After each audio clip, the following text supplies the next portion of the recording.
एक औरत की जब शादी होती है ना, तो उसे उस पहली रात अपने आदमी के आगे भी अपने कपड़े उतारने में शर्म आती है। वहाँ 1000 आदमियों के बीच में, लाखों आदमियों के बीचों में उन औरतों के, उन लड़कियों के कपड़े उतर रहे होंगे। उन महिलाओं पे ये देखो कि क्या बीत रही होगी। ये देखो आप, उन महिलाओं पे क्या बीत रही होगी भैया। ये देखो, जो अपने आदमी के सामने वस्त्र नहीं उतार सकती जिससे उसकी शादी होती है, जहाँ और इतने लोगों के बीच में उनके कपड़े उतर रहे हैं, उनके बीच क्या हो रहा होगा भैया। इसमें कोई झूठ नहीं। मैंने अपने हस्बैंड को फोन किया कि आज शायद तुम मेरी आखिरी आवाज सुनकर मेरे बच्चों का ध्यान रखना। हौसला खो दिया था, उस समय लग रहा था कि नहीं बच पाएंगे। बिल्कुल खो दिया था भैया, बिल्कुल खो दिया था मैंने हौसला। मेरा नाम संतोष गर्ग है और मैं दिल्ली से ही हूँ।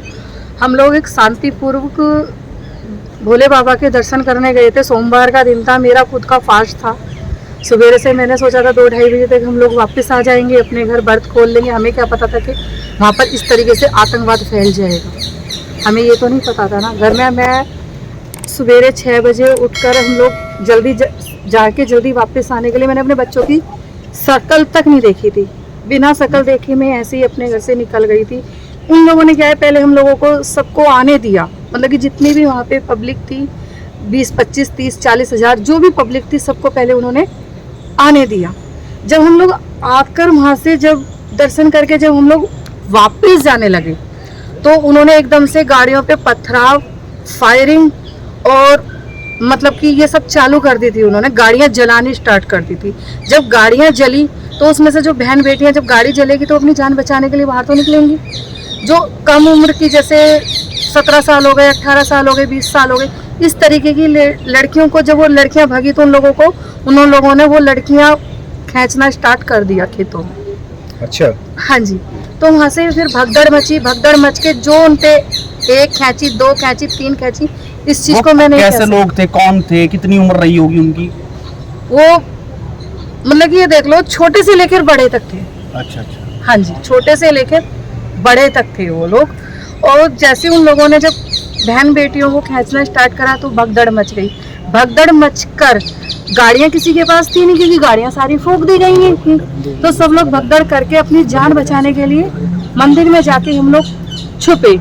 मंदिर में कम से कम हम 1-1.5 घंटा जैसे बैठे, तो ऊपर से फायरिंग, चारों तरफ पहाड़ियों पे से फायरिंग हो रही थी। फिर भी हम लोग किस तरीके से, कोई दीवार के सहारे, कोई कैसे करके अपने लोग जान बचाकर हम लोग जब बैठे थे। पर सिर्फ वो इंतजार ये देख रहे थे कि जैसे दिन ढले, जैसे रात हो, तो एक एक कर चुन के वो हम लोगों को मारना तो बहुत दूर की बात है, पहले वो हम लोगों की इज्जत लूटते, हम लोगों की दुर्गति करते और उसके बाद फिर वो हम लोगों को मार देते। आपका ऑडियो भी वायरल हो गया था, आपका मोबाइल भी स्विच ऑफ आ रहा था उसके पास। उसके बाद क्या आपको वो, आप लोगों के पीछे लगे हुए थे या गोली, आप किस तरीके से आपने जान बचाई अपनी? गोलियां ऐसे निकली है, पैरों के बराबर में से ऐसे गोलियां निकली है हमारे। अच्छा। बिल्कुल गोली इस तरीके से निकली है। कई भाइयों के मेरे सामने गोली लगी है, जिसकी मेरे पास वीडियो है, मैं दिखा भी सकती हूँ। हाँ। कई भाइयों के गोलियां भी लगी है। मीडिया कुछ नहीं दिखा रही है। जो वहाँ पे बता रहे हैं 2-2.5 हज़ार आदमी, उस मंदिर में कम से कम भी 8 से 7 हज़ार आदमी फंसा हुआ था, जिसमें कम से कम 2-2.5 हज़ार महिलाएं थी। महिलाएं ये नहीं कि मेरे जैसी थी, ऐसी भी महिलाएं थी जो हम लोग अपनी माताओं को, अपनी सास को लेके जाते दर्शन कराने के लिए। इस तरीके की महिलाएं थी, जो बुजुर्ग थी, छोटे छोटे बच्चे थे हम लोगों के साथ। हम एक लेडीज ने तो मतलब कि जैसे भगदड़ मची, तो किसी का पर्स गिर गए, किसी के मोबाइल गिर गए, किसी के बच्चों से हाथ छूट गए, पर बच्चे भी गिर गए। जब भगदड़ मचेगी तो भैया ये तो है, सब अपनी अपनी जान बचाने के लिए जब भगदड़ मची तो बच्चे भी पुलिस क्या कर रही थी उस टाइम? उस टाइम पुलिस वाला कोई भी नहीं था वहाँ पर। प्रशासन? कोई प्रशासन नहीं था उस टाइम पर वहाँ पर। जब हमें वहाँ पे 2 घंटे हो गए इंतजार करते करते, उसके बाद जिप्सी आई है। जब जिप्सी आई है तो हम लोगों ने कहा कि पहले ये जो भाइयों के गोली लगी हैं, इन भाइयों को निकाला जाए, क्योंकि वहाँ पे इस तरीके से गोलियां चल रही थी। काफ़ी भाइयों के गोलियां लगी थी।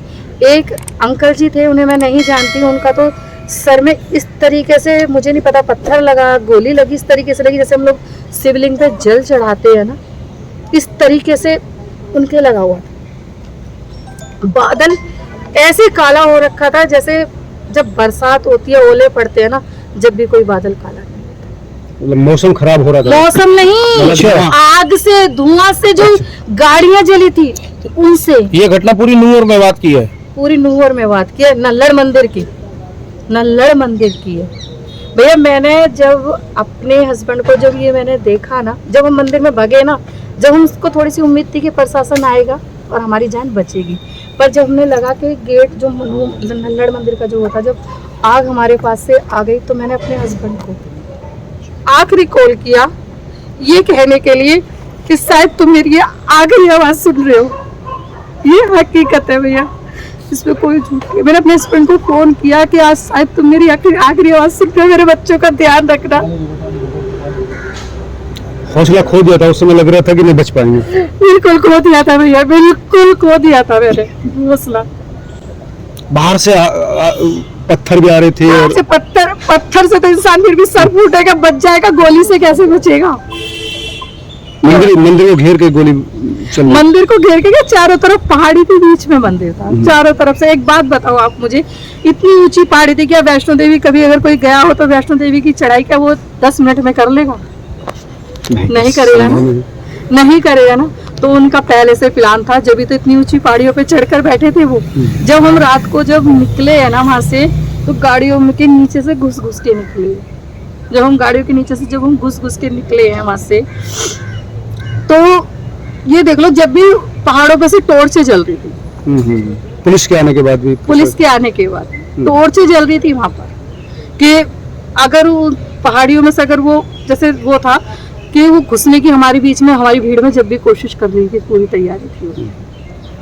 ये ऊपर वाला है जो हमें बचा के निकालना है, भोले बाबा का आशीर्वाद है। प्रशासन और सरकार के बारे में आप क्या कहना चाहेंगे? मैं प्रशासन और सरकार के बारे में कहना चाहूंगी, मोदी जी और योगी जी दोनों से मेरी हाथ जोड़ के विनती है कि हमें वहाँ पे कट्टर जैसा इंसान नहीं चाहिए। खट्टर साहब जैसा इंसान हमें वहाँ पर नहीं चाहिए, क्योंकि जब वो हमारी 2-4 हजार महिलाओं की सुरक्षा नहीं कर सका, तो वो और जो वहाँ पर महिला, हमारा तो चलो एक दिन का था, हम वहाँ से निकल आए, हम वहाँ से, हमारा प्रशासन निकाल के हमें ले आया, हम लोग बचकर आ गए। पर जो लोग वहाँ पे, जो हमारी हिंदू बहनें रह रही हैं, उनके साथ क्या होता होगा?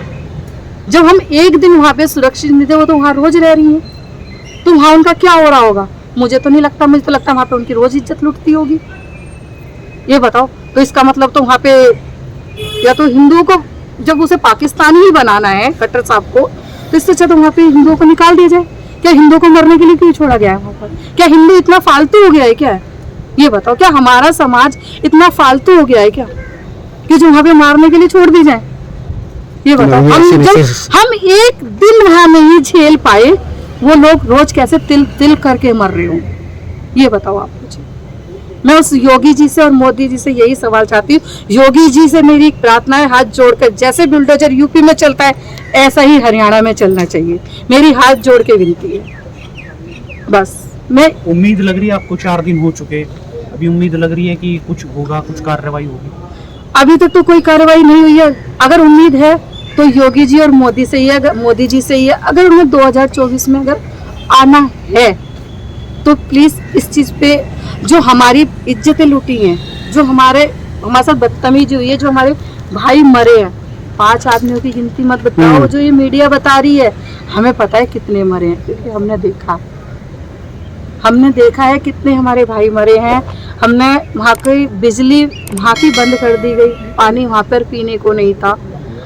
मत भैया, मैं किस तरीके से वहाँ की सिचुएशन वो करूँ, मुझे खुद समझ में नहीं आ रहा है, मैं नहीं कर पा रही। महिलाओं के साथ बदतमीजी हो जाता है, बहुत ज्यादा महिलाओं की। एक बात बताओ, एक औरत की जब शादी होती है ना, तो उसे उस पहली रात अपने आदमी के आगे भी अपने कपड़े उतारने में शर्म आती है। वहाँ 1000 आदमियों के बीच में, लाखों आदमियों के बीचों में उन औरतों के, उन लड़कियों के कपड़े उतर रहे होंगे, उन महिलाओं पे ये देखो कि क्या बीत रही होगी। ये देखो आप, उन महिलाओं पे क्या बीत रही होगी भैया। ये देखो, जो अपने आदमी के सामने वस्त्र नहीं उतार सकती जिससे उसकी शादी होती है, जहाँ और इतने लोगों के बीच में उनके कपड़े उतर रहे हैं, उनके बीच क्या हो रहा होगा भैया, ये बताओ आप। पानी पी लीजिए। पानी।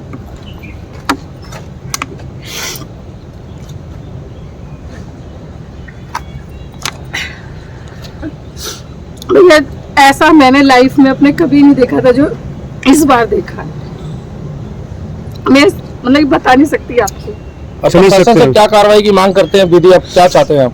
मैं सरकार से ये कहती हूँ, जो हमारे साथ हुआ उसका बदला हमें चाहिए। हाँ जी, अब उसका बदला अगले साल हमें इलेक्शन चाहिए। है, वहाँ पर अगर हमारी जरूरत पड़ती है बहनों की, हम बहनें सारी तैयार है उनके साथ। अगर कहीं हमारी जरूरत पड़ती है, हम सारी तैयार है उनके साथ। पर हम ऐसे अपनी इज्जत नहीं लूटने देंगे। क्यों लूटने दें हम अपनी इज्जत? क्या हमारी इज्जत इतनी फालतू नहीं है? फालतू है क्या? नहीं, सबसे बड़ा ये बताओ। जैसे कहते हैं कि महिलाएं सुरक्षित है, काय बात की सुरक्षित है महिलाएं? जब उनकी सरेआम इज्जत लूट रही है तो काय बात की सुरक्षित है महिलाएं? ये बताओ। या फिर मोदी जी और योगी जी, अगर आपके बस की कुछ नहीं है तो आप कह दो कि अपनी सुरक्षा खुद करो। फिर जैसे अगर हमारे बस की नहीं होगी हमारी सुरक्षा करनी, हम जहर खा खा के मर जाएंगे। पर अपनी इज्जत नहीं, हमारी इज्जत इतनी फालतू नहीं है कि कोई हमारे आदमी के अलावा कोई हमारे ऊपर हाथ डाले। हमारी इज्जत इतनी फालतू नहीं है। हमारी इज्जत बचा लीजिए प्लीज, हमारी इज्जत बचा लीजिए। यही प्रार्थना है मेरे दोनों से, योगी जी से और मोदी जी से। मैं कहना चाहूंगी